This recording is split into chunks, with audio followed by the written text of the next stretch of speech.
Welcome back to the bench, chaps. This is, well, you can see how much of this kit I've done up to now. To be honest with you, you haven't missed a lot. The cockpit, this cockpit here, and the observer's cockpit here, only took about an hour to get together. And I've added a bit of wiring, as you could see there. I don't normally do this sort of thing, but I thought we'd give it a go. This kit, actually, I want to tell you what it is. This is the Tamiya Mitsubishi Ki-46 Type 100. This is the Dinah. This is quite an old kit now. 98, I believe this boxing is. But as you can see, this is at a prime as well. I've used Mr. Service a 1200 for a prime on this one here. That's a very nice kit. It's you've probably got one of these in your stash. Have a quick look at the surface detail. You know, it's all pretty much Tamiya.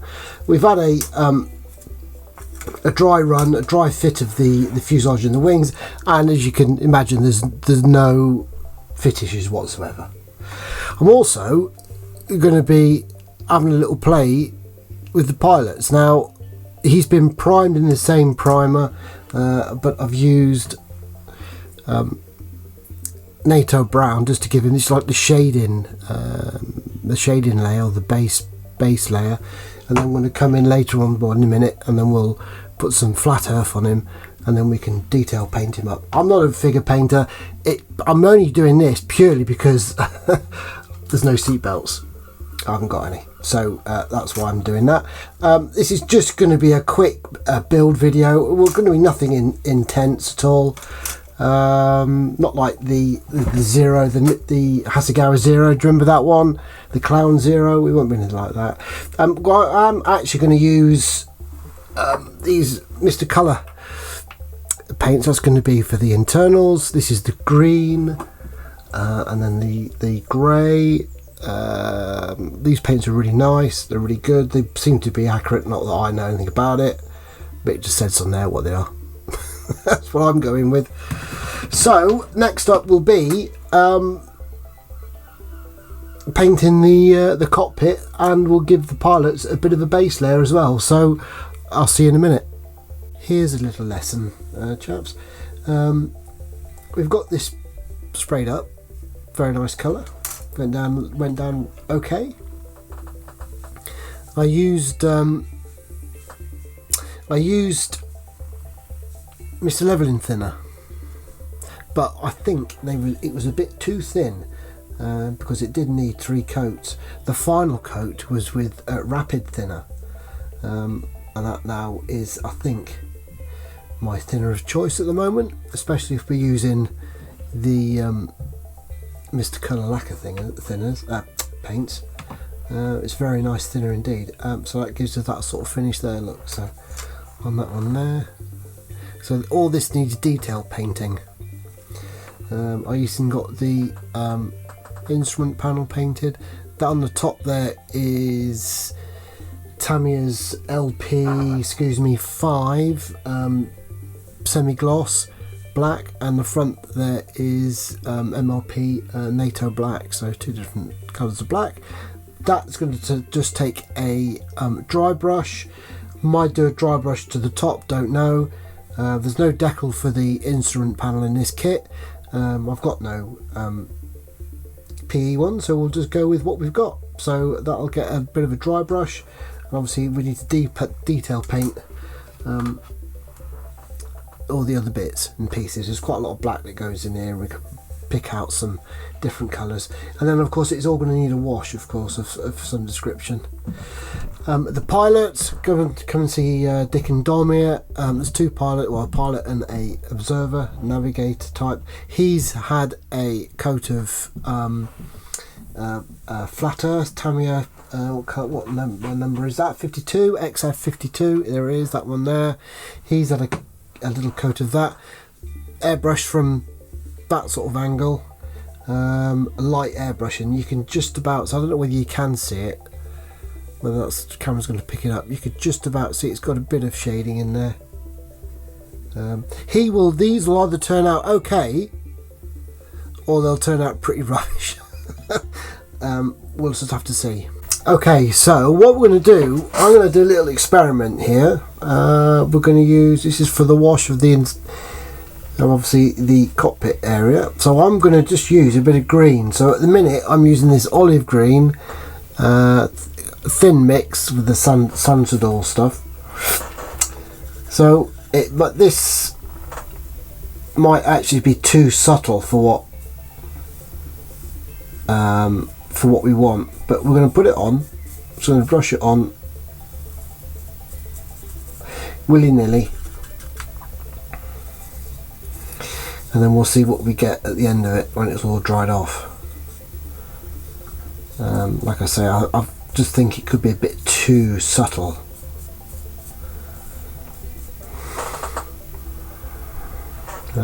For what we want. If not, then we'll just go with we could go with a like a brown, like a burnt umber or something, but we'll see how we go on. If not, I might try the sap green perhaps, but let's let that dry and see what it looks like. As you can see, the green, if you can see that, is far too subtle. It's that subtle I can't even see it with the naked eye. So what I think I'm going to do, which is what I was going to do anyway, but I'm just, you got to try these things out. It might have worked, it might not have worked, but what I think I'm going to do, we're just going to mix up like a dirty brown, dirty black, then go for some contrasting dark shading on the ribs and the any detail that we can see. To be honest with you, this build is pretty much trying to get back to what I used to do many years ago, well 3 or 4 years ago.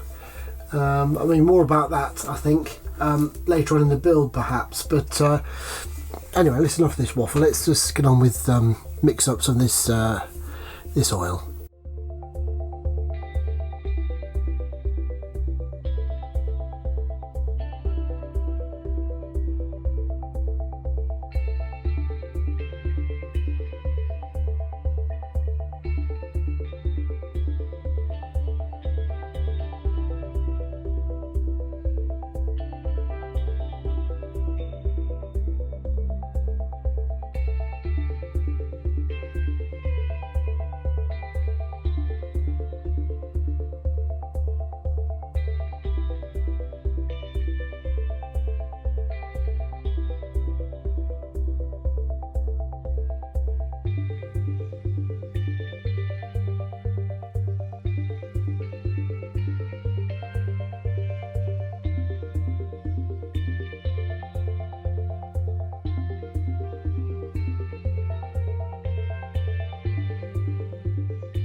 This is what we're left with. These are the colours I've used to make up a little, I mean, I think that's a bit better than that green one. So what I'm going to do here now, which is, I've got a bit of a dry brush going on here, just occasionally, every now and again, in certain areas, we'll just give a little bit of a dry brush, just to try and highlight these this ribbon a bit more. I don't know whether that's coming across or not.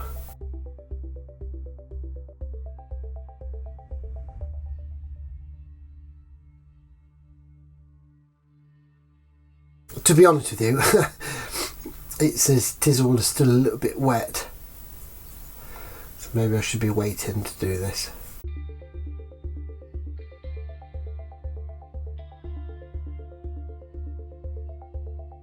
And you're left with that sort of finish. Whether you can see that inside there. It's not glued in or anything, just to see what it looks like. Oh, positive fixing points. not used to that with short run stuff.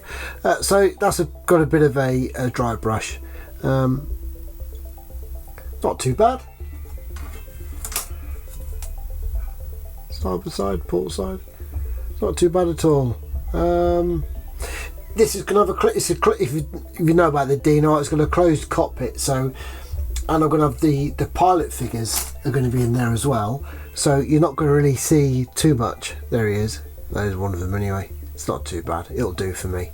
As I say, it's a closed canopy, so you're not going to see that much. It's just kind of really just to give the effect of a used cockpit. And there's where the pilot sits. Not too bad. So I think really we're just about ready to get it all together. So this is going to be the port side of the Dinah. I think this is a bit of a squash and a bit of a squeeze. I've got a feeling that these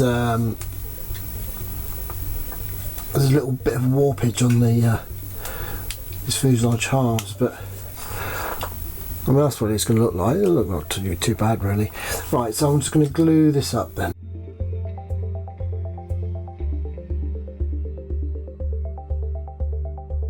That is a great joint there. I'm not used to this.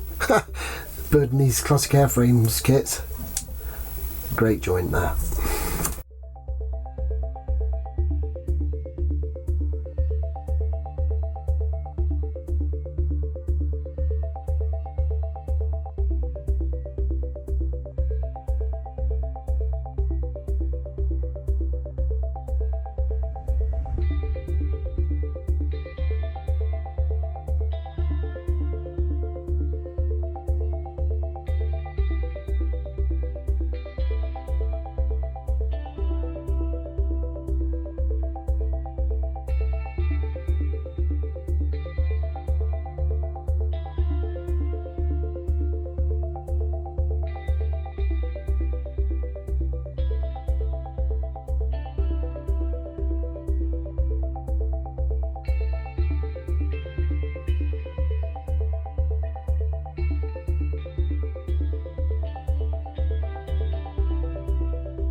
As you can see, chaps, we've pressed on a little bit more.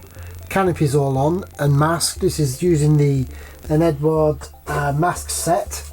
If you wanted to know which one it was that one there, which is EX179. The mask set is relatively alright actually.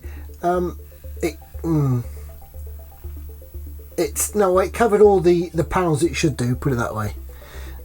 So we've got the tailplane on as well, and now we're gonna, what I have done though, I've got to tell you, I've getting the glaze on. I made heavy weather of this, I've got to be honest.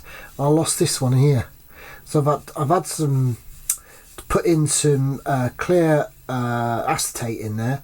I've got a couple of sheets of it, so I don't know what that's going to look like at the end. I've got a feeling it might look not very nice at all, but I'm going to have to just suck that up and see really. So next job is going to be just to paint the glazing with some cockpit colour, and then we're on to a bit of priming, spot priming, just check the seams. All I've done with these seams here is just literally sand them. No filling required anywhere. Well, I say that, just a little bit round here and a bit round there, but we'll just get this primed up, and then we'll see. We'll come back then. I have to report I had a bit of a faux pas with the Mr. Surfacer 1500 black, which is what this is on here.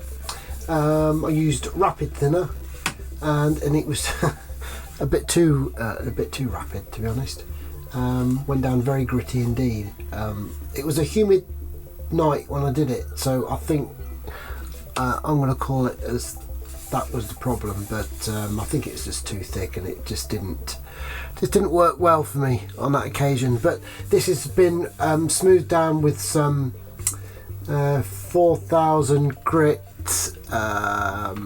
micro mesh, wet sanded, I should say. It's come up really nicely. Let's put another little light coat of Mr. Surfacer on there with leveling thinner, which is a lot better.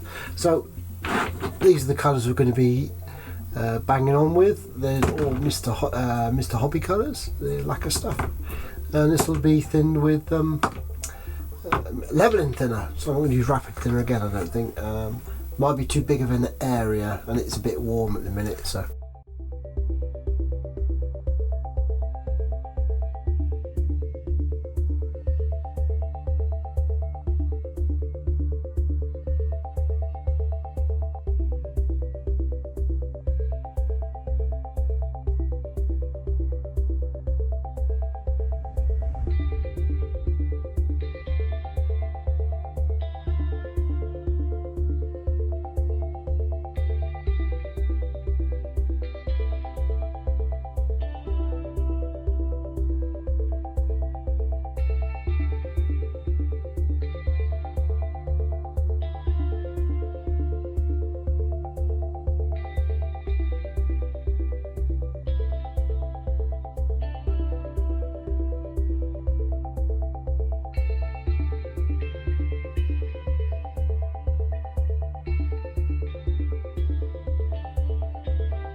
Well, you can see that we've moved on quite substantially. The decals are down and it's on a glass coat. We'll talk about all this, we'll talk about it now. The decals, actually, turn it around the other way, which one's the best one, went down very nicely indeed. Now, I don't often use Tamiya decals because I don't often build Tamiya kits. If you follow the channel, you'll there's not a lot of Tamiya stuff on there. Anyway, I know they've got a bit of a reputation, haven't they, Tamiya decals, but what I did with these was use warm water, like we used to do in the old days, It could have been a lot hotter. In fact, what I might do, because I've got a couple left, I might experiment on something, get really hot water on there, and then see what happens. So warm water, and then get them on. Usual old thing, you know, cotton bud and get the air out, and then straight away hit them with some Solvaset. Slapped a load of that on it. Now, the better ones are underneath, unfortunately. You always put the underside ones on first, just in case it all goes wrong. But these came out really nicely. Now they were quite warm when these went down, and when I put the Solvaset on them, not quite so warm on top side. So that's leading me to think they could be a lot hotter. The water, that is. So yeah, they went down really nicely indeed. I do have trouble with decals, but there's not that many. That is it. Hardly any at all. But they went down great. So a really good experience for me on that, which makes a change. We've also had a gloss coat, which is X22 with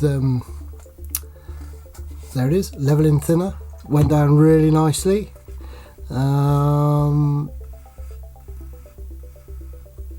Don't normally, again, this build really is just trying to get back to older techniques, for want of a better word, how I used to do it years and years ago. And I'm really enjoying it. It's like going back to the future. It's lovely. This is going to be the way forward for me now. You don't have to use gloss coats, of course, but you know, it's more tactile to feel the model when it's got a gloss coat than when it's got a matte coat, or even a semi-gloss. So yeah, that's where we are now. We're going to go ahead now and carry on with a hold your breath, guys, a sludge wash. Mixed up some black and some brown. This is burnt umber, odorless thinners, and then you get this nonsense over here.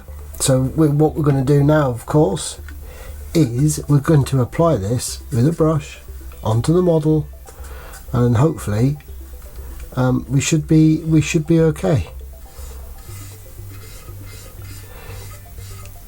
It is as basic as this.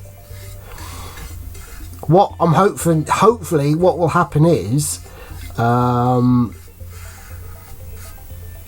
it leaves, when it's rubbed off, it leaves you a filter. This is more really it's more of an armour thing really, I suppose, but you'll get all the panel lines this dirty brown colour, so you get all the panel lines done, and it gives you a filter. Sometimes you get a bit of it creeps under the gloss sometimes, and you get like a bit of crazing effect, which is really nice. So we'll just carry on with this, and we'll see how we are.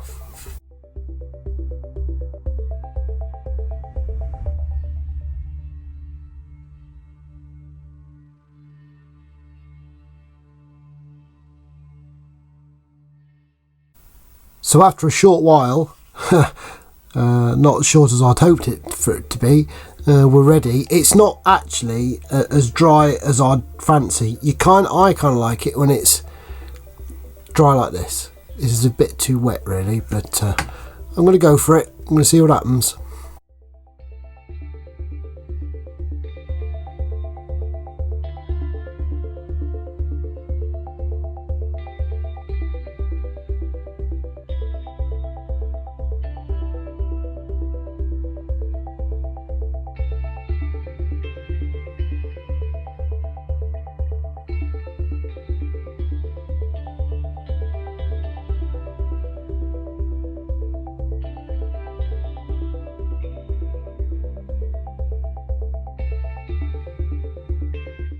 So after all that, then we're left with this. Well, actually, this has had a dull coat, matte coat finish to it. So this is what we're on with. That's what we've got at the minute. So what we're going to do, we're going to do a bit of chipping with the pencil. I did say we are going to go like back to the old ways here, and then we'll see how we'll see how we are from there.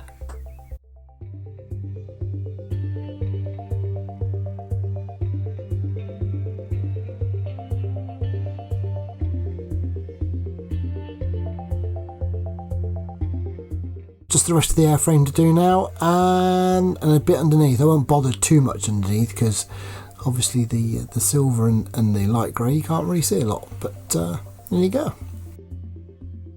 So I've used the silver pencil for chipping, as we've just seen. This is the Prismacolor. Get them quite any way you like, really. I thought we might as well use some other colours, so we've gone with a bit of light brown, a bit of light green, and a bit of dark grey. And we've chipped over like a bit like this. Like I say, this is like going back at least 10 years, especially for me. We are at the end nearly, and the carriage has still got to be put on. As you see, I haven't weathered that underneath that much, to be honest. Undercarriage has got to go on, and of course the engines have to go on as well. Need to do that. And a mask, of course, and a couple of the little bits and pieces. Pit-up tube's got to go on, and the aerial mast. But that's pretty much nearly coming to the end. As I say, you might not see this again until we get to the money shot, but it's not looking too bad. A little bit old-fashioned looking, possibly, but you know, that's what this build was all about, really. Okay, lads, here we go. Now this is it. This is all done. We've got the pitot tube on here, aerial's gone on, aerial wire, and so there you go. We need to draw some conclusions to this kit. I think the first one is that being older Tamiya, these like late 80s Tamiya, it's a superb kit, as one would come to expect from such a company. The weathering, well, yes. It's kind of what I was aiming at. It's kind of got there, really. The sludge wash kind of worked. It's better. I'll just flip it over. It's better underneath. Obviously, being a lighter colour than it is on top, it being this darker green. But yeah, that looked okay. And the pencils for the chipping, that turned out okay as well too. I could have done a bit of hairspray chipping, I'd guess, but on this occasion I didn't. Decals went down quite well. That's the kind of new thing to do for me, is to get your decal water as hot as you can go on the next one, I think. Really hot, and then hit it with some Silverset. Gone down nicely. Basically, that is it. Thank you for sticking by. If you've managed to get this far, thanks very much, and we'll see you on the next one.